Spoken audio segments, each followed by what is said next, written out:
Okay, let us begin. It is year 9 of the Parsha Podcast, and we're studying the Parsha each week with a focus on remembering each week how Torah is our ID. It's our identification. It is what makes us a people. And every week we'll have one idea and one dilemma, or maybe more than one idea. This week it's only one idea and a dilemma at the end of the podcast. And it's the second week of the Parsha Podcast Live on torchzoom.com.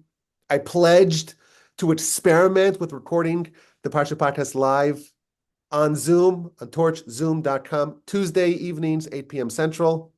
We're going to do it until the end of Genesis, and then we'll reevaluate. I think week 1 was okay, but the jury is still out. We'll see. But now it's week 2. And there's some wonderful news in the Torch orbit this week. First things first, the new Torch Center is almost ready. We had a little bit of a problem in our old center, and we had to abandon ship, and we found a new place, and it's stunning, gorgeous. And please know we're going to finish our move-in soon. So that's very exciting. We'll finally get out of Edzal and settle down in our new home, the new Torch Center.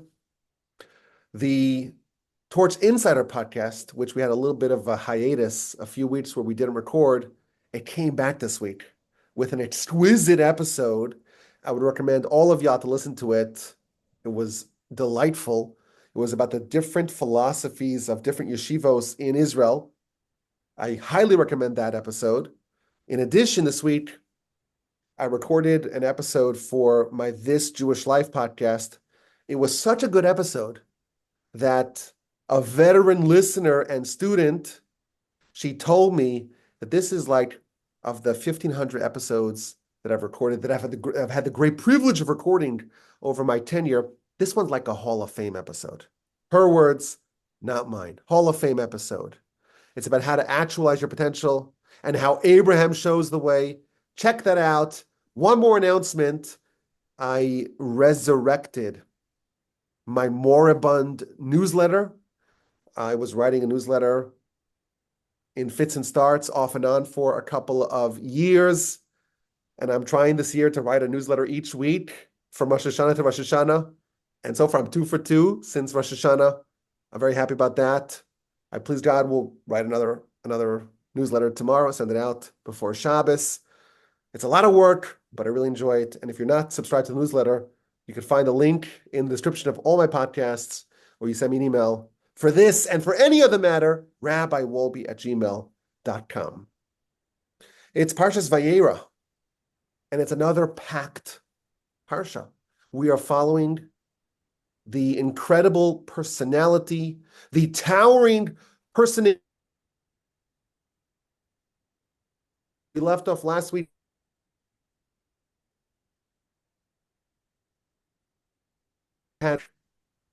And consequential events happened to him this week. The Parsha begins with a very dramatic visitation. 3 people, they looked like weary travelers. It turns out they're angels. Abraham is sitting outside. He's desperate for some guests. He's desperate for some visitors. And the Almighty sends him 3 angels, and they pretend to be people. And he launches into a frenzied act of kindness and hospitality. He's informed about the downfall of Sodom and Gomorrah. He tries to intervene, tries to pray to save them. The story follows the angels as they descend upon the city of Sodom and Gomorrah. They save Lot. They save part of his family as well, but they overturn the city under the mistaken impression that Lot and his daughters are the only survivors of the world. Lot's daughters ply him with wine, and they get impregnated by him in a cave on 2 successive nights, producing 2 bastard boys, the forebearers of Ammon and Moab. Abraham had previously been stationed right outside of Sodom and Gomorrah, and he would try to influence and provide hospitality to all the passerby with that funnel of hospitality all dried up. Abraham has to relocate. And again, for the second time in 2 weeks, Sarah is abducted by a tyrant. And again, she is miraculously untouched. And again, Abraham is showered with all sorts of wealth and gifts as a result. And the Parsha ends, chapter 21, chapter 22 of Genesis, with the 2 Torah readings that we read each year on Rosh Hashanah. Chapter 21, the birth and maturation of Isaac, the incompatibility of Isaac and Ishmael, and the banishment of Ishmael. And the Parsha ends with some of the most dramatic, maybe the most dramatic and problematic, challenging episodes of the Torah, the binding of Isaac. Abraham is told to sacrifice his son, his only son, the son that he loves, and he does so willingly. At the very last moment, the angel stops Abraham. Isaac is apparently spared. Abraham has achieved the absolute pinnacle, the absolute apotheosis of human achievement. He succeeded 10 for 10 in his 10 trials. I want to focus on a theme, a motif that appears many times in our Parsha. It actually starts at the very end of last week's Parsha, when Abraham is foretold about the birth of Isaac. Abraham and Sarah have been together for a very long time. 70 years they've been together, and they have not been blessed with any children. Yes, Abraham has a son with Hagar, Ishmael, but Abraham and Sarah are infertile. Chapter 17, verses 15 through 19, God tells Abraham, your wife Sarai, she's now Sarah, I'm going to bless her. And I'm going to give you a son through her. She even sent me the article. Her. I'm telling you, it blows my mind that my mom Nations and kings will emerge from her. Abraham was told that his wife, she's almost 90, and him, he's 99, they're going to have a son. And Abraham falls down on his face. Vayitzchak, and he laughs. And he says to his heart, he says internally, I'm 100 years old. Sarah is 90 years old. We're going to have a child? And he tells God, it's too much to ask for. Allow Ishmael to flourish. And God says, no, we're not talking about Ishmael. You're going to have a son. Your wife, Sarah, newly named Sarah, she is going to bear you a son, and you should name him Isaac. This is chapter 17, end of last week's Parsha. Abraham learns about the son he's going to have with Sarah. He learns about Isaac, and he laughs. And God tells him, name him Isaac, name him Yitzchak. The word Yitzchak means laughter. Abraham is Vayitzchak, and he laughs. And God tells Abraham, you're going to have a son, and name him Yitzchak, i.e., meaning laughter. That is in last week's Parsha. Parshas Vayeira. The angels arrive, and they're masquerading as travelers, and Abraham rolls out the red carpet, makes them this lavish banquet. And then chapter 18, verses 9 through 15, they say to Abraham, where is Sarah? She's in the tent. And they tell Abraham, we're going to return in a year from now. And behold, Sarah will have a son. Now, Sarah's not present, but she overhears this conversation. And the verse interjects, Abraham and Sarah are old. She's long past her time of fertility. And again, Sarah laughs. She laughs inside. I'm so old. I'm so past my time of fertility. My husband's also so old. We're not going to have a child. And then God, who is present, of course, as is evident from the story, there's a rebuke. There's a divine rebuke of Sarah. Why is she laughing? Why is she laughing? She's saying it's impossible? Is anything impossible for God? Sarah hears that she's going to have a child, and she laughs. Laughter is both Abraham's and Sarah's reaction to the notion of this pending baby. Abraham laughs. He's not rebuked. Abraham laughs, and he's told that you should name him Yitzchak, meaning laughter, after this laughter. Sarah hears about having a child. She also laughs, but Sarah, unlike Abraham, she is rebuked. She is castigated. She's criticized for her lack of faith, apparently, that she laughed at this notion. So we see laughter, chapter 17, laughter, chapter 18, chapter 19. The cities of Sodom and Gomorrah are going to be overturned.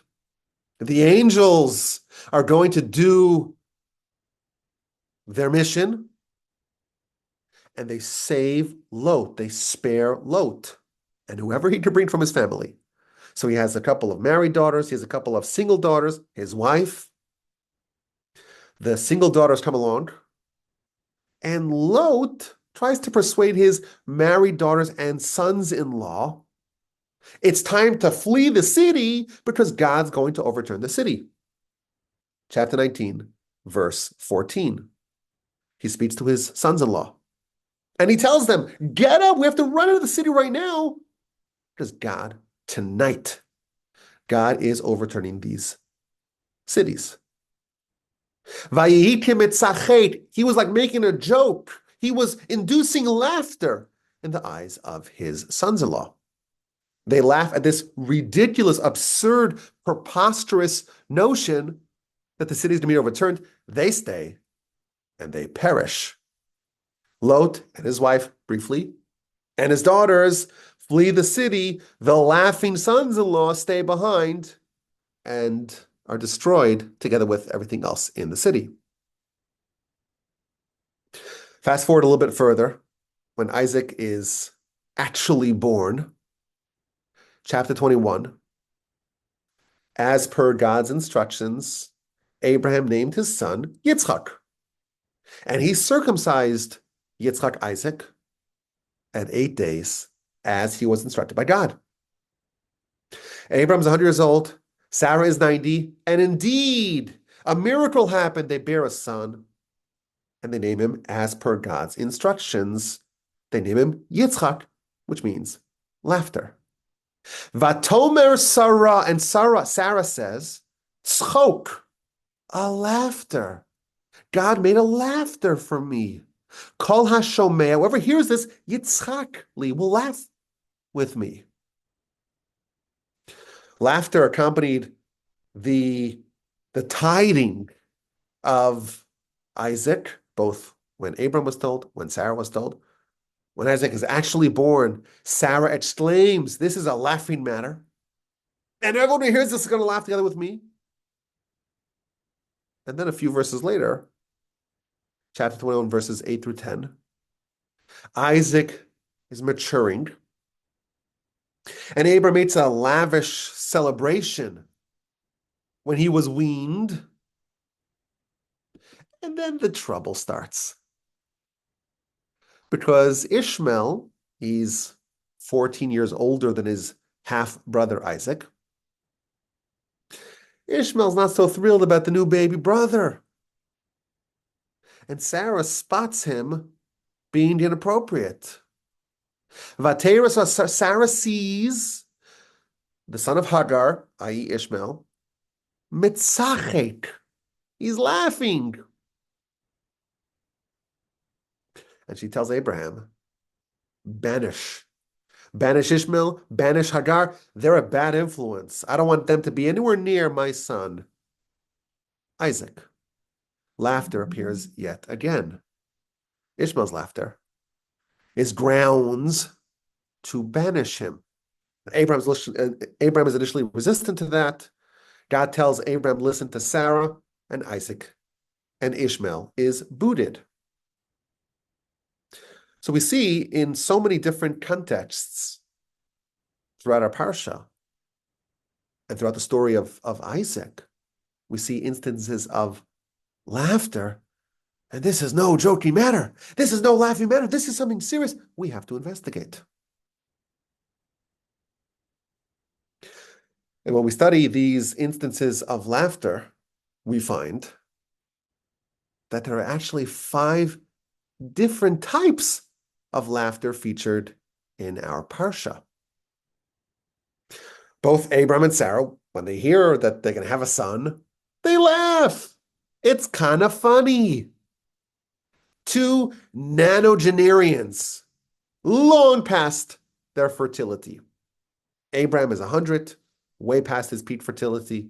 Sarah is 90. The verse tells us she's past menopause.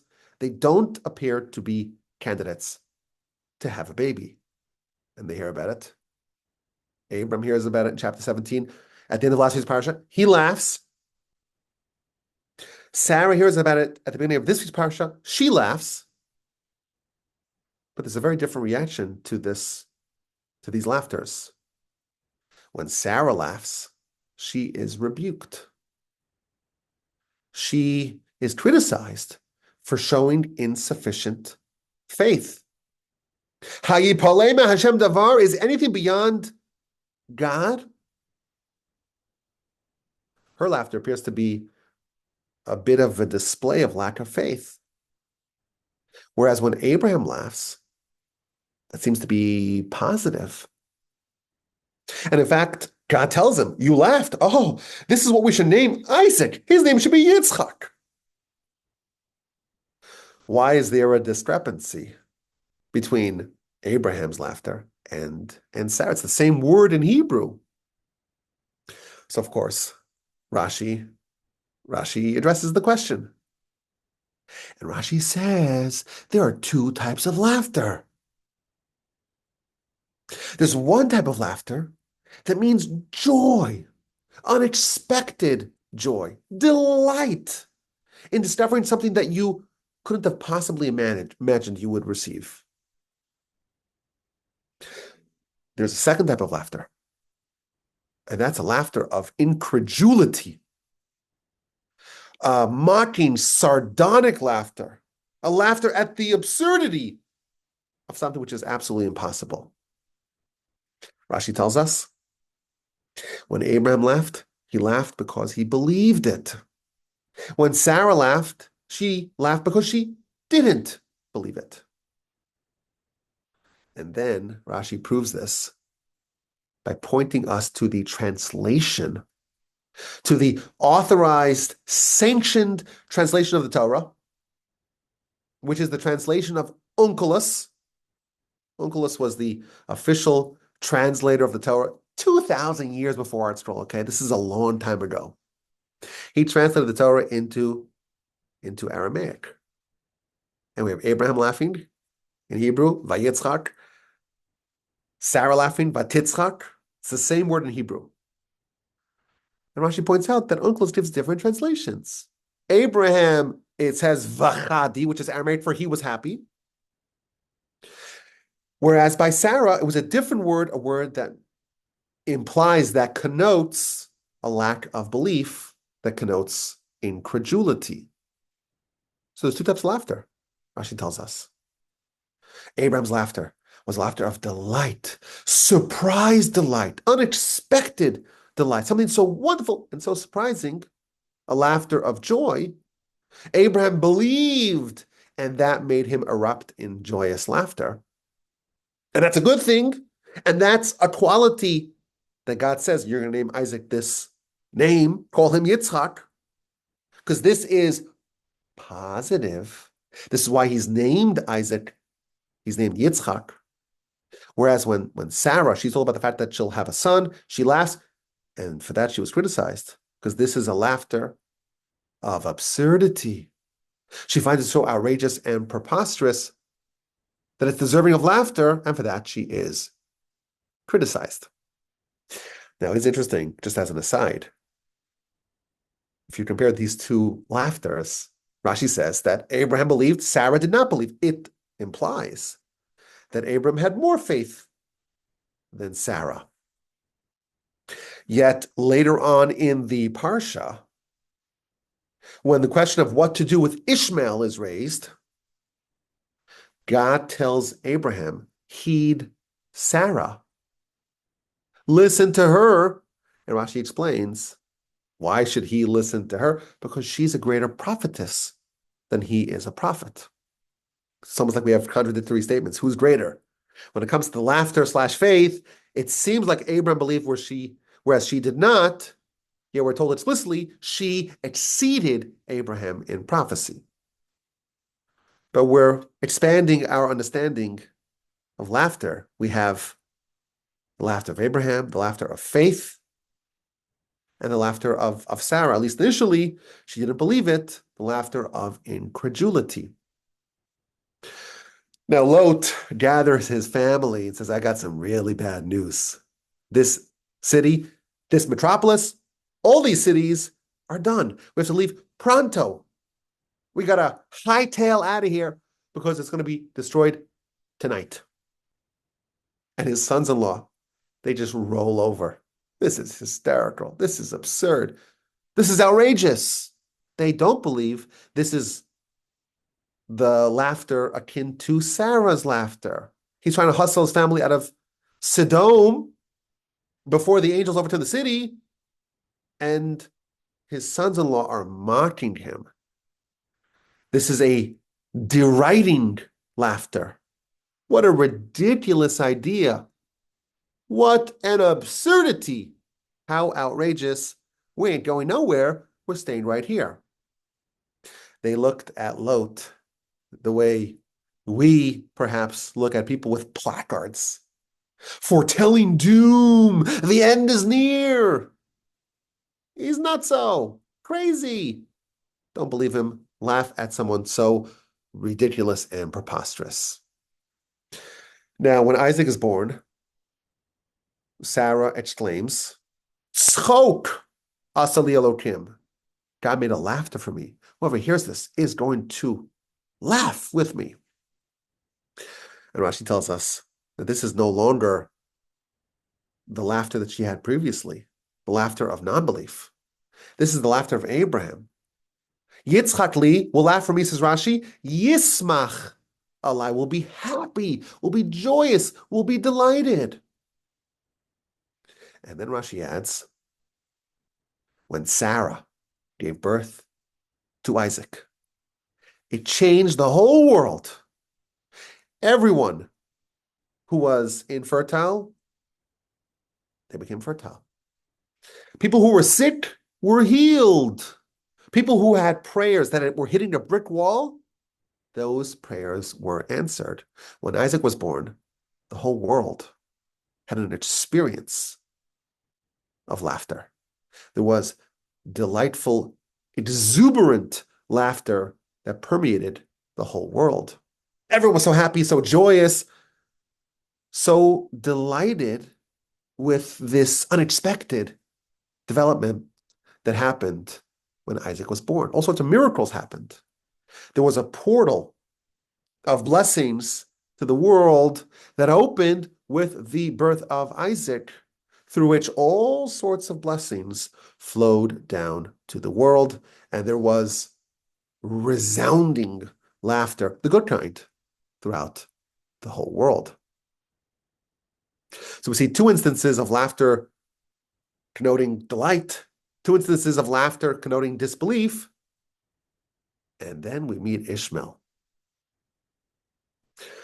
Sarah witnesses Ishmael behaving inappropriately.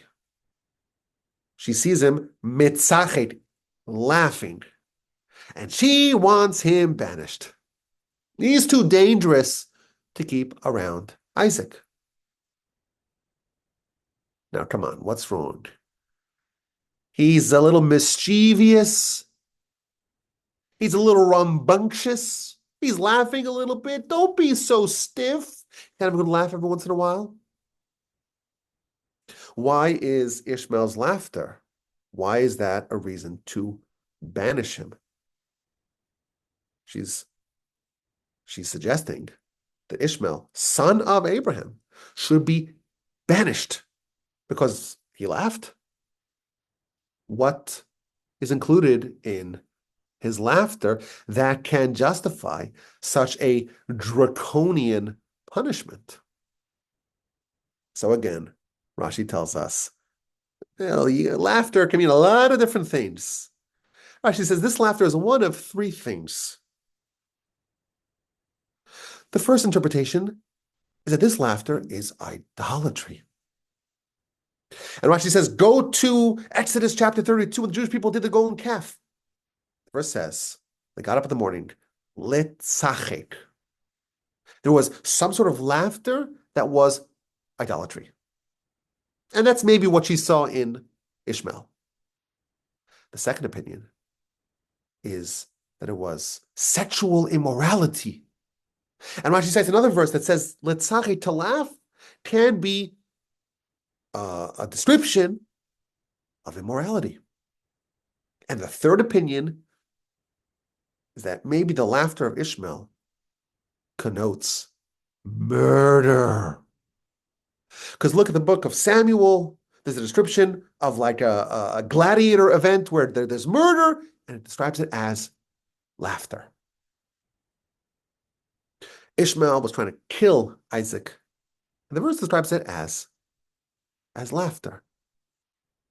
This is very corrupt and sinful laughter. And that's why Sarah wanted to send Ishmael packing. Now, my grandfather, blessed memory, he kind of drilled a deeper point in this exchange. If Sarah saw Ishmael doing the three worst sins possible, it doesn't make sense that Abraham would push back. There's a discussion. Abraham says, I can't send them away. And Sarah insists, and God says, listen to Sarah. If Sarah actually saw these three cardinal sins in Ishmael, why would Abraham argue to keep him around? How can anyone contend with Sarah that he's too dangerous to keep around? So my grandfather, blessed memory, said, actually, Ishmael laughed. But Sarah, in her monumental prophecy, again, she's a prophetess greater than Abraham, she was able to see in his laughter the seeds of very terrible things. She was able to identify precisely what was behind Ishmael's laughter and what existential threats they portended.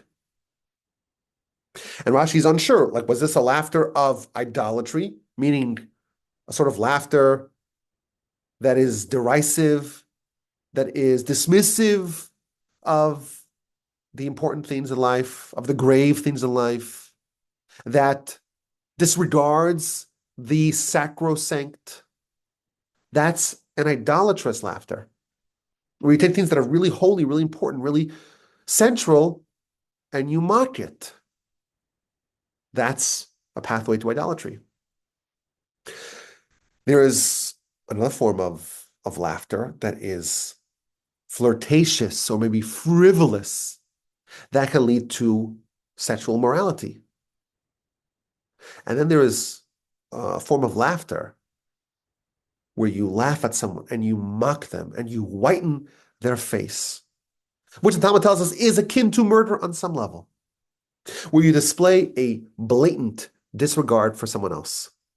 And that can eventually lead, once you don't care about other people, it can actually lead to murder.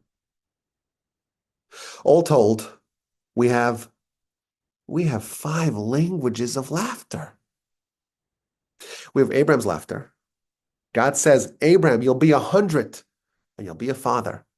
And your wife Sarah, totally infertile hitherto, she'll be 90. And Abraham believes 100% and erupts in celebration of something so wonderful and so unexpected. And God says, this is Isaac. Name him Yitzchak because of this. We have Sarah's initial laughter, the laughter of the sons-in-law of Lot. It's a laughter of disbelief when you're told something absurd. It's so ridiculous, you laugh at that. And we have laughter of idolatry, adultery, and murder. 5 languages of laughter. Only one of them is positive. That's the laughter that represents Isaac, the laughter of something very pleasant, but something very surprising, very unexpected. And it's kind of fascinating to think about it, that in Hebrew, it's the same word. And perhaps we can kind of say an idea, like a side point. Actions on the surface may appear to be very, very similar to each other, identical maybe even. But when the Torah sees it, it can differentiate between things that appear to be very similar. One of them is such a positive laughter. It's a wonderful attribute, and God says, okay, Abraham, Isaac should be named Yitzchak after this. And all the other 4 draw sharp and immediate rebuke. Sarah is rebuked for her laughter and incredulity, and Ishmael is banished for his laughter, which connotes those 3 cardinal sins. We have the same word with wildly divergent meanings. And this is like a lesson for us, just to see the subtlety, the granularity of the Torah's lenses. You have, one emotion, an eruption of laughter, a smirking chuckle snicker. And the Torah can differentiate between 5 different types of experiences. Is this an act of faith of the deepest kind? Or is this something very, very problematic? I once speculated that the episode of the laughter at the birth of Isaac and the laughter that caused Ishmael to be banished, that's the Torah portion we read on the first day of Rosh Hashanah. And perhaps this is just a little window into how divine judgment works. If we would see the 2 laughters, we cannot differentiate between the 2. On the surface, they would appear identical. The word is the same word. But the Torah, the Almighty, in his scrutiny and understanding of the truth, one of them is a huge mitzvah. The other is rooted in the worst sins possible. Maybe this is one of the reasons why even great sages are very fearful of divine judgment, because who knows what's truthfully the legacy of our behavior.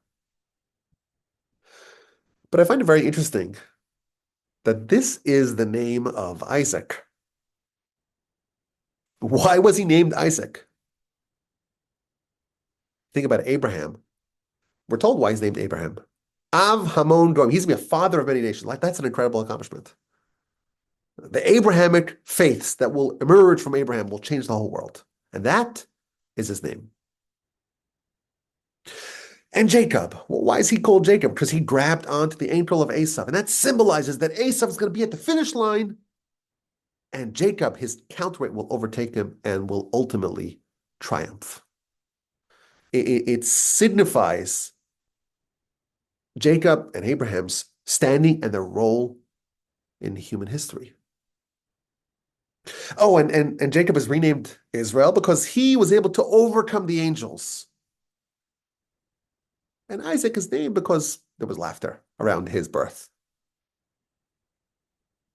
And more broadly, Isaac is definitely the most mysterious of the forefathers. We really don't know much about him. And his storyline is very opaque and mysterious. And what the lessons are, like, we have a hard time connecting with him. He's a mystery. He's an enigma. And God tells Abraham, this laughter at the wonderful, surprising news, that's why you name him Isaac. This is not something which is ancillary to Isaac. It's not like a tangential part of the story. This is his essence. And I think if we're trying to connect, these portions of the Torah, we're trying to understand and connect with our forefathers. We have three forefathers. Abraham, we resonate with the story. And we can learn from his example on one degree or another. And Jacob, my goodness, what Jacob went through. And that's, of course, emblematic of what our people have gone through and are continuing to go through throughout our history. But Isaac is an enigma. And here we're told, but he is named after the laughter. This wonderful laughter, this delight that Abram at 100, Sarah at 90, they'll have a child. This delight that the whole world is impacted. Isaac is born, all the people that were infertile, people that were sick, and prayers that were unanswered, overnight, in a moment, everything is showered with divine blessing. And this is his essence. So I want to suggest an idea to understand the laughter of Isaac and what maybe could be a lesson for us as we read his story and as we try to relate to his character. Scripture tells us that laughter, the good kind, that is a messianic quality. The Psalms tells us, Psalm 126. Beshuv Hashem es Shivas Tzion, when God comes back to Zion. And we can't believe it. We're like dreamers. Az yimale schok pinu. Then our mouth will be full of laughter. There's something that Isaac represents, this quality of laughter, that will achieve full actualization in the times of Messiah. When you read this, maybe it makes sense why we don't really see the role that Isaac plays until that point. But I was thinking about Isaac and Messiah. There's another messianic storyline in our Parsha. And it's maybe as surprising as Isaac being born to Abraham at 100 and Sarah at 90. We have the ignominious episode of Lot in a cave with his daughters. They make it out of Sodom, but everything's on fire and they are sure the whole world's destroyed. And the daughters say, listen, there's no one left. It's like after the flood. It's just us and Dad. We have to repopulate the world. And they ply him with alcohol. And he's drunk. And in successive nights, he engages in incestuous, consanguineous unions with his daughters. And the nations of Moab and Ammon are formed. The most notable descendant of this episode, well, the most notable direct descendant is Ruth. She's the great-grandmother of David, and she's the matriarch of Messiah. So actually, we could say the most notable descendant of this story, this embarrassing, scandalous story in our Parsha, is King David. If you look at his ancestry, his pedigree, this is part of it. Now that is a surprise. No one is expecting anything positive to come out of this story. This union, Lot and his daughters, my goodness, this is going to produce something so wonderful, so transformative. David and Solomon, the line of Messiah, all the great kings, and Messiah's going to change the whole world, comes out of this? That's a quite inauspicious pedigree. But the truth is, it's not just Lot and his daughters. You look at all the unions that we know of that serve as forebearers of Messiah are quite quite uncomfortably scandalous. You have Lot and his daughters, and Judah and his daughter-in-law, and Ruth and Boaz and David and Bathsheba, and even David himself. Most people don't know this. It's not featured in scripture, but it is featured in very reputable sources.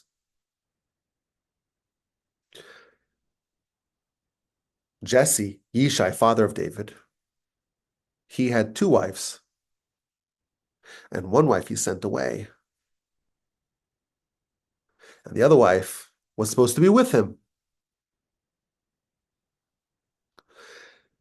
And there was a switcheroo where David's mother impersonated the other wife. She got dressed up like the second wife. And she spent some time with Jesse. And she becomes pregnant. And she disappears again. And Jesse discovers that his wife, his long-lost wife, is suddenly pregnant. She hasn't been divorced. So this is a product of adultery. The child's a mamzer. Child's a bastard. Of course, he has no awareness of the fact that actually he's the dad. And when they find out about this terrible scandal, the brothers of David, the other sons of Jesse, they wanted to kill this woman because it would be such a black stain on the family. What a scandal. And Jesse tells his sons, no. If we question this, maybe others will question your legitimacy. We'll let the woman, let my wife have the baby, and that baby, we know, all of us know that he's a bastard, but no one else knows, but he'll just be your slave. So David grew up, and everyone thought that he was a bastard. His father thought that, his brothers thought that. And he was reviled by his family.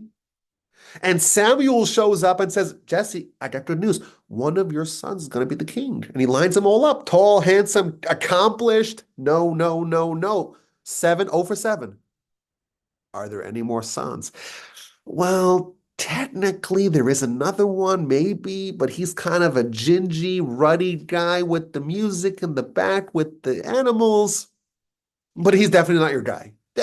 We know that for sure. He is not your man. Let me see him. And he sees him.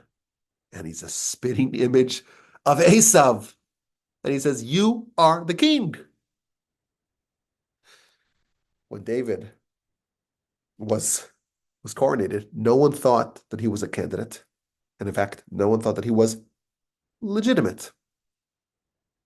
Samuel revealed that he's actually not a bastard. Oh, and Samuel finalized, that actually Ruth, given that she's a female Moabite convert, she's allowed to marry once the Jewish people. It was only prohibited for male converts. The whole thing is super duper sketchy. And there's a whole pattern of this. A pattern of apparent scandal and controversy in the whole backstory and the progenitors of Messiah. Messiah was totally unexpected. David, totally unexpected. Completely surprising. Not a single person in the world would have ever guessed Abraham at 100, Sarah at 90 would bear a child. And not a single person in the entire world would say, David, you're the king. You're the Mashiach Hashem. This is a surprise, totally unexpected, and laughter-inducing. Scripture tells us when Messiah actually comes, everything will be full of laughter. Because whatever's going to happen, it's going to be totally out of left field, completely surprising. If Isaac's role and his contribution and his character is a bit hazy, we have maybe a sense as to why we don't understand it so clearly. because it's something that we will only see the full revelation of it in the times of Messiah. Now, I want to read to you one more citation here to round out this idea. This is from the Talmud in the book of Shabbos on page 89b. It's talking about the future. Whenever the Talmud says the future, we don't know exactly what that means, but it does have a messianic angle to it. In the future, says the Talmud, God is going to come to Abraham, and he's going to give him very disappointing news. Banecha, your sons, chatuli, they sinned to me. And what's Abraham going to say? I read this week's Parsha. God tells Abraham, the sinners of Sodom and Gomorrah, they're going to be destroyed. And Abraham says, maybe there's 50, maybe there's 45. Let me ask, maybe there's 40, maybe we could save something. You would imagine when God tells Abraham, your sons have sinned to me, he would have a similar response. But no. Abraham's going to say, Ribono Shalom, master of the world, Yimachu, let them be destroyed. Surprising. That's not what we would have expected. So God says, okay, well, 0 for 1. Let's go to Jacob. Maybe Jacob will help his descendants. And God's going to tell Jacob, your sons sinned to me, your descendants sinned to me. And he's going to say, master of the world, Yimachu, let them be destroyed. The oldest patriarch, the youngest patriarch are not helping us. And then God is going to go to Yitzchak, to Isaac. And he's going to say, very disappointing, Banecha, your sons, chatu, they sinned to me. And Isaac starts about, wait, they're my sons, but not your sons? Didn't you say at Mount Sinai, B'ni Bechori, they are my sons, my firstborn sons? Why are you saying my sons? Your sons also sinned. That's the first thing that Isaac is going to say. And then he's going to say, come on, how much did they already sin? Let's do some math here. Average lifespan is 70 years. So the maximum amount of sinning can be 70 years of sinning, right? Wrong. Because the heavenly tribunal only judges a person from the age of 20 and on. Until 20, they're like an adolescent, they're immature. God doesn't judge people from the age of 0 to 20. So the first 20 years, they're good, right? So now we're down to 50, right? From 70, we've reduced the amount of time that you could be judged, that the nation can be judged from 70 to 50. Okay. But half the time, it's nighttime. They're sleeping. They're not sitting at night. So the maximum amount of time of those 50 years, it's only 25 years left, right? Well, there's also times where they're praying. When you're praying, you're not sitting. And people are eating, they're not sitting when they're eating. And then you go to the bathroom, like this busy stuff that you do, you're not sitting. So that's about half the time. Of the remaining 25 years, it's only about like half of it that's even possible. So out of 70 years, you have 12 and a half years of even potential time for sitting. This is a good argument. Come on, you could take 12 and a half years of sinning. The Almighty could absorb that, so to speak. And if not, if you can't handle that, we'll split it. You take 6, I take 6. 6 and a quarter, 6 and a quarter. I'll bear responsibility for half of that. And if you're not willing to take even half of that, I'll take it all. I'll suffer for all the sins of those 12 and a half years of my descendants. And the Talmud concludes, quotes a verse, Isaac, he's our real forefather. He's going to help us when we need it most. Isaac is a total mystery. And we read a story in the Torah, and we don't really see the lessons. but we know for sure he's the forefather who brings about the Messiah. The Messiah is the greatest surprise that we are yet awaiting. And if Isaac is the forefather of Messiah, and that's the role that he's going to play, it makes sense for him to be named after this laughter, because that really symbolizes what's about to happen. Now, there's a lot of discussion as to why exactly it has to be that Messiah comes from the Messiah, that David comes from such an unexpected way. And why does David have to come from Ruth? And why does the nation, why does it have to emerge from a nation that was formed in such a scandalous fashion? And there's a variety of answers. Talmud says, well, if you're a great leader, you have to have a box of rodents hanging from your neck, because otherwise you'd be too prideful. Alternatively, this is a very subtle idea. When there is dramatic change, it's very hard to pull it off, because we all have built-in resistance to change. But if it's a surprise, if it comes out of left field and you're not prepared for it, then you're not positioned to resist it, and it could land. And that's what Isaac symbolizes. And this is true on multiple levels. Our sages tell us that even on a cosmic level, there are forces that are always trying to disrupt. And especially big things, they want to disrupt it. The name for that cosmic force is the Satan, the Satan. You have to sneak through the radar of the Satan, our sages tell us. You want to have a soul of Messiah? It's got to come through some backdoor channel.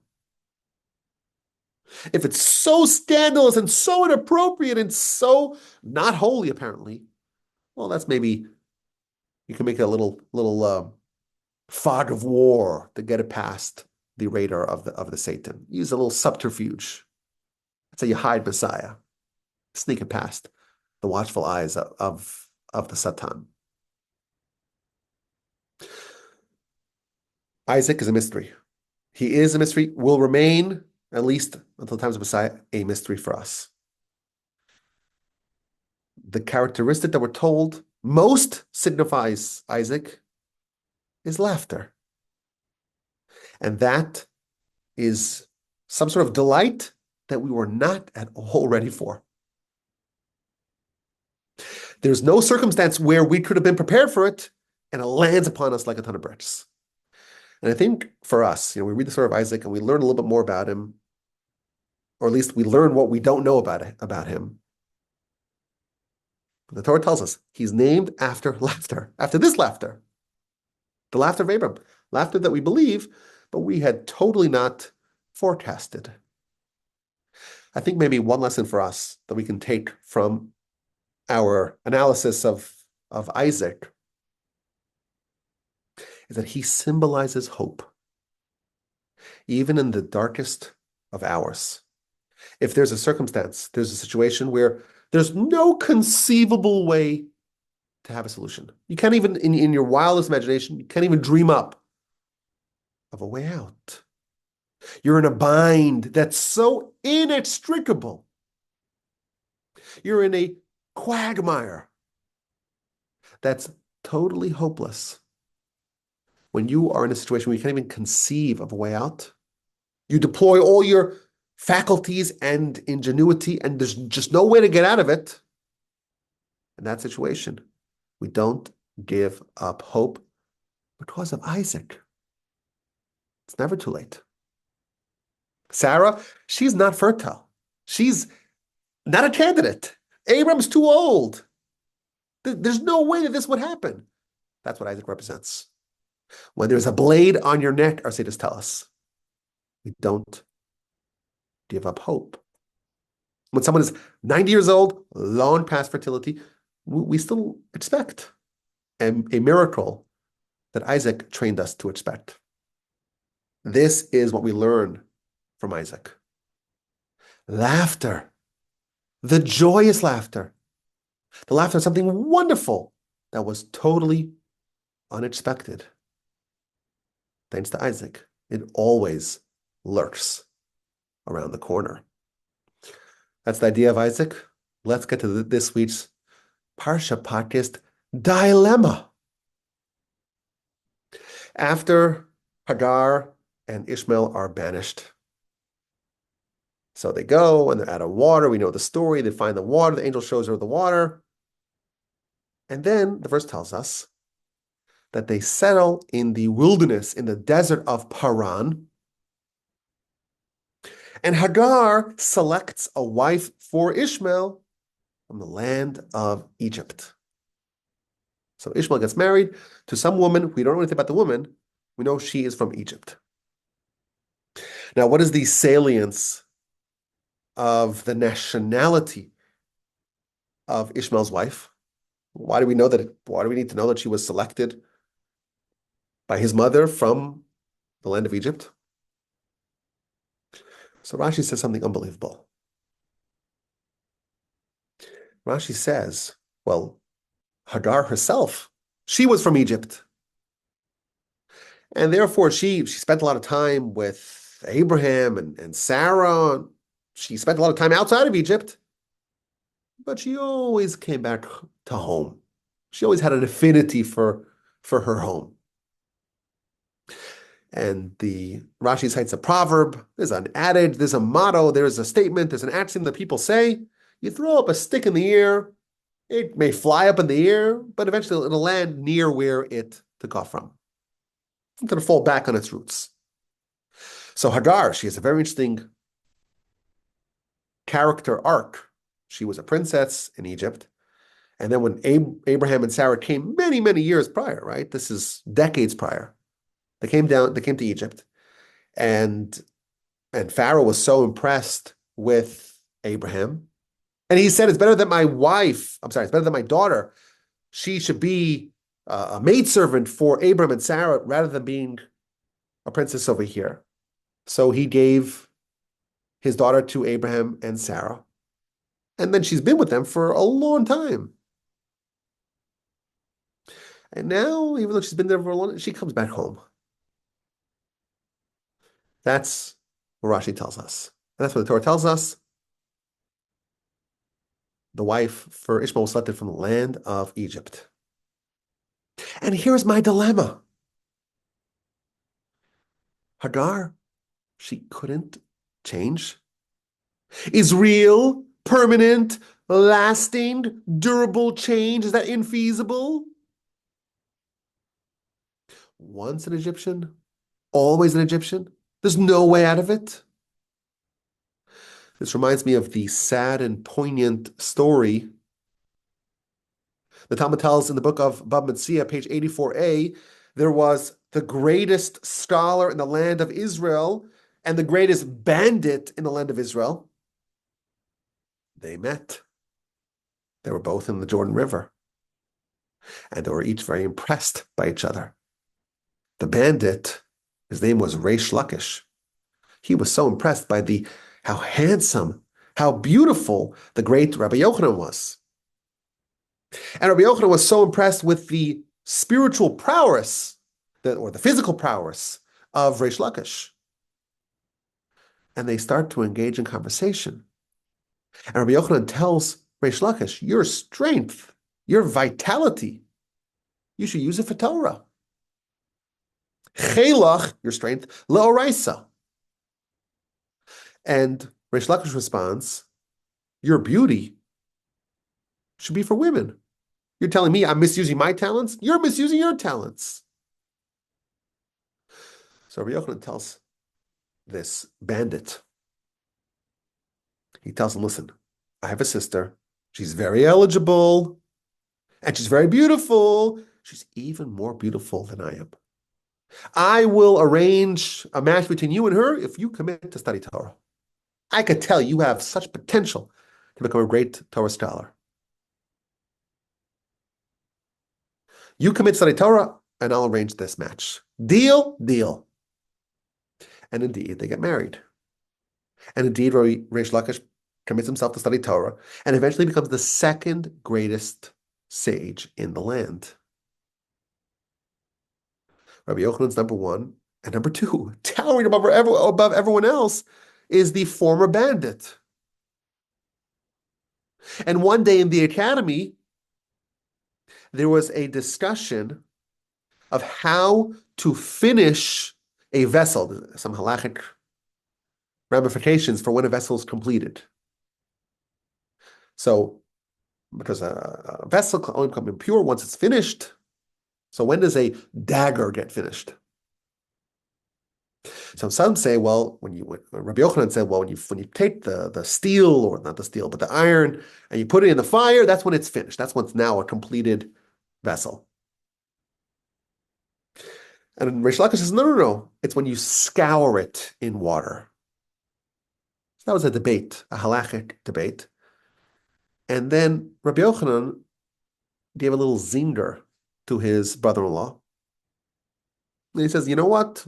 I should probably defer to you because, after all, as a bandit, you really know. You know exactly when a weapon, knife, a dagger gets finished. I'm going to defer to you on this. Once a bandit, always a bandit. And Reish Lakish was very offended by that. I'm a bandit. I'm the second greatest sage in the land. His name appears on every page of the Talmud. Almost. You calling me a bandit? I was a bandit then. I should have stayed a bandit if you can call me bandit now. No, that's a sad part of the story. It gets even worse if you read the rest of the discussion as to what happened in the aftermath of this exchange. Hagar, she left Egypt. She joined Abraham. She's been with him for decades and decades and decades. Abram and Sarah. And we're told she's like a stick. You throw up in the air. You may spend some time in the air. It'll land where it started. Hagar, once an Egyptian, always an Egyptian. You could take Hagar out of Egypt, can't take Egypt out of Hagar. Is there no way to actually change? Now, to make matters more complicated, Rashi's telling us over here, interpreting the verse. Hagar, she's an Egyptian. She was, and she always will be an Egyptian. And that's why she selected a wife for Ishmael from Egypt. I read the continuation of the Torah. This week is Parsha Vayeira. Next week is Parsha Sarah. After Sarah dies, Abram marries a woman named Keturah. Well, who's Keturah? That is Hagar, Rashi tells me. In chapter 25 of Genesis. So if she's so irrevocably Egyptian, why would Abraham remarry her? Well, she's now rebranded. Keturah's the same woman, right? Rashi in that citation says, the reason why she's called Keturah, because her deeds are so pleasant. They're like Keturahs. Well, which is it? Is Hagar so wonderfully righteous and worthy of marrying Abraham a second time?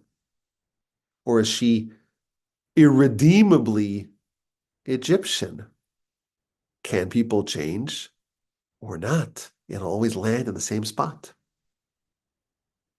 What an interesting dilemma here regarding Hagar. It seems like it's also a contradiction in these two Rashis. Rashi's saying over here, she's an Egyptian. Maybe she spent a lot of time with Abraham, but ultimately she went back to where she came from. And later on she says, well, she was so righteous like the Keturahs. I think I have the answer. This is just speculation. It's still a dilemma. It's still a dilemma.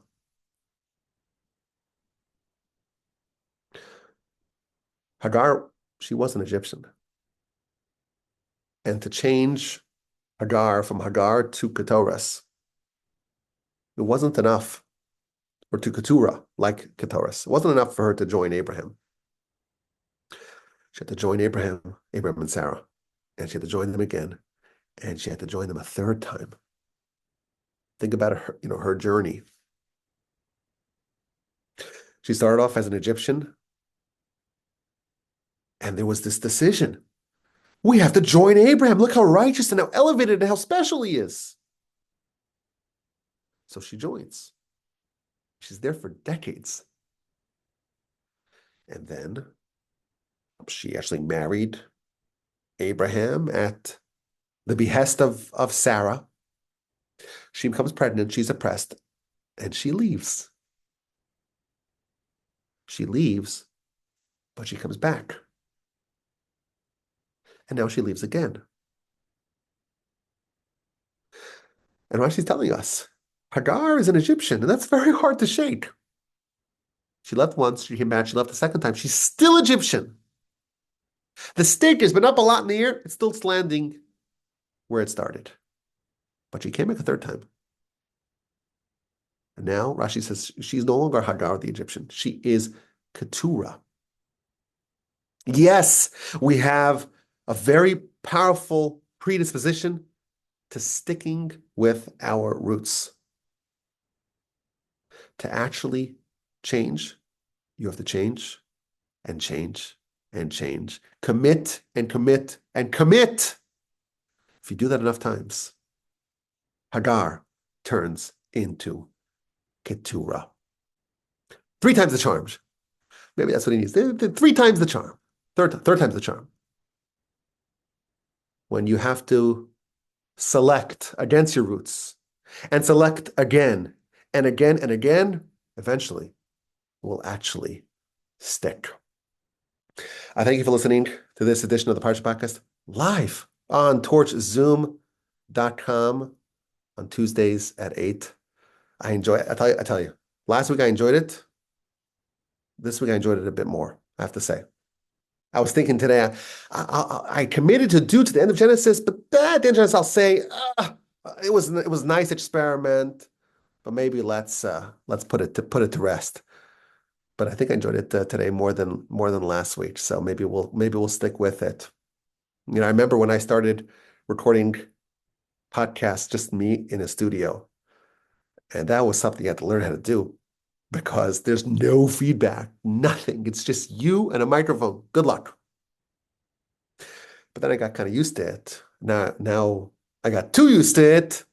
I have to retrain myself to do it the way it's really supposed to be done. But anyhow, maybe like Hagar, you gotta figure it out a few times. I appreciate that you listened. If you listened all the way to the end, you're a hero. You have more patience perhaps than I do. Thank you so much for listening. Have a wonderful day. A splendid week.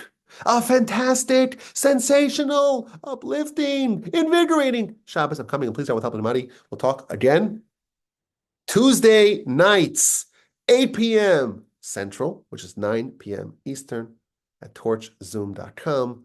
But of course, on the podcast, and the email address is rabbiwolbe@gmail.com. I also feel like it goes a bit longer. It goes a bit longer when I'm talking to y'all. I just saw it like an hour and 7 minutes. Whew, who has so much patience? And you guys are real heroes because, you know, when you listen to it in the podcast, you can do what I do. You can put it at 1.5 times speed, 2 times speed, fast, fast, fast. 3 times speed even. Anyhow. So I'll take any questions if there are any. But I really enjoyed that. The last piece with Hagar, I thought of it today. I was very happy with this idea. Could you change or not? Are we stuck to stay the same we always are? No. There's a way to do it. There's a way to change. Okay. Yeah, I love that about change. Just try and try and try. I love that. I wanted to say something about Isaac. Yes. Isn't he associated with the second blessing in the Amidah, which is all about the resurrection from the dead? Oh, very good. So I think, I mean, you talk about him as this great mystery, and I think about this association also with this great, incredible power. You're talking about power of transformation. That's the ultimate power of transformation. Yeah, absolutely. Wow. What an idea. Yeah, because Gevura, it's called the blessing of Gevura, which is the quality of Isaac. Yes, absolutely. That very much fits And in. couldn't we also say that he experienced somewhat of a resurrection from the dead because he was placed on the altar and it was like he emotionally and spiritually like he Not, was not, not right just there in that. the act. Not just that. There are sources, and I mentioned this some time ago, but it's very mysterious. There are sources that say that Abram actually did slaughter him. And there are indications that he did, because if you look at the description, they go up the mountain together, but Abram goes down by himself. So where's Isaac? And some sources say that actually Isaac was endowed initially with a female soul. He had a female soul, and that was killed at the binding of Isaac. And he was endowed with a new soul, with a male soul. And that sounds like it's a very modern idea, right? Male souls and female souls. But it is interesting that right after Isaac is sacrificed, whether it was just an attempt or it was a fulfillment of that, that's when Rebecca is born. Meaning that Rebecca cannot have been born before that point. That enabled Rebecca to be born. That's what the end of the parsha is, the birth of Rebecca. Now, there's the possibility of Isaac having a soulmate. Yeah, very interesting. Well, excellent contribution, Pat, as usual. Thank you for your podcast. It was super fun. Oh, thank you.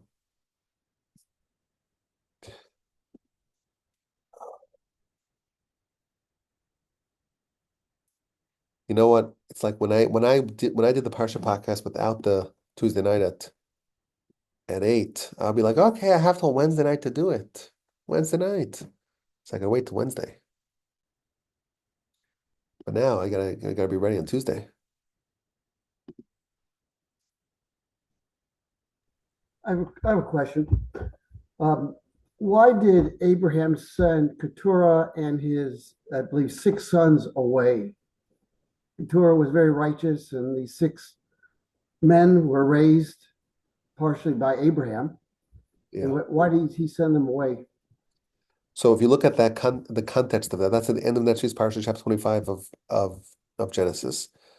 It was because he wanted to make clear to all that his true heir is not Ishmael, it's not the 6 sons of Keturah, it's Isaac.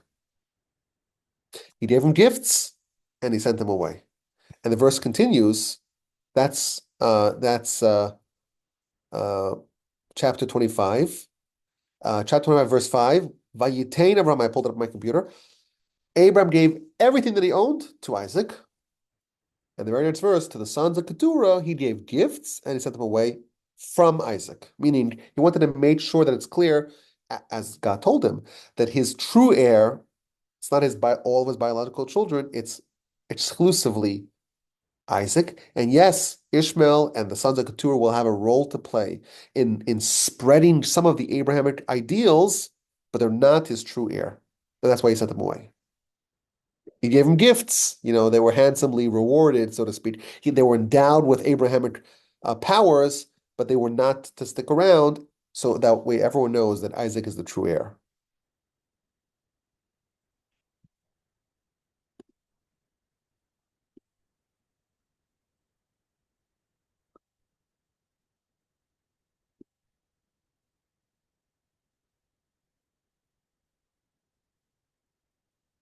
Okay, any more questions, or we'll sign off for the week?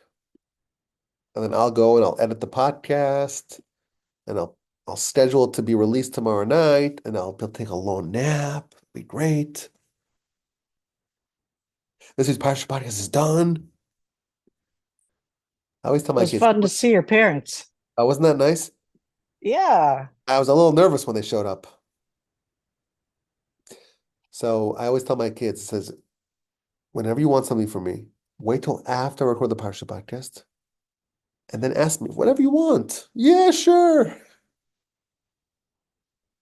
I get very magnanimous once the Parsha Podcast has been recorded. Okay, everyone, have a wonderful week. This was a delight, as it always is. I appreciate y'all showed up and joined me here for the recording. And next week again, same time, I think. please, Jad. Anything on the schedule? Next week is not yet Thanksgiving. Not that would change anything, right? Because Thanksgiving is on a Thursday. I would be here anyhow. I don't even like turkey. Even though the Lions always play on Thanksgiving, and they're pretty good this year. But everyone take care. Have a wonderful week, and I'll see you next week, please, God, same time. And hope everyone's has a wonderful week. And I'll see you then. Thank you, Rabbi. Good evening, Rabbi. Good to see you. Thank you. Bye.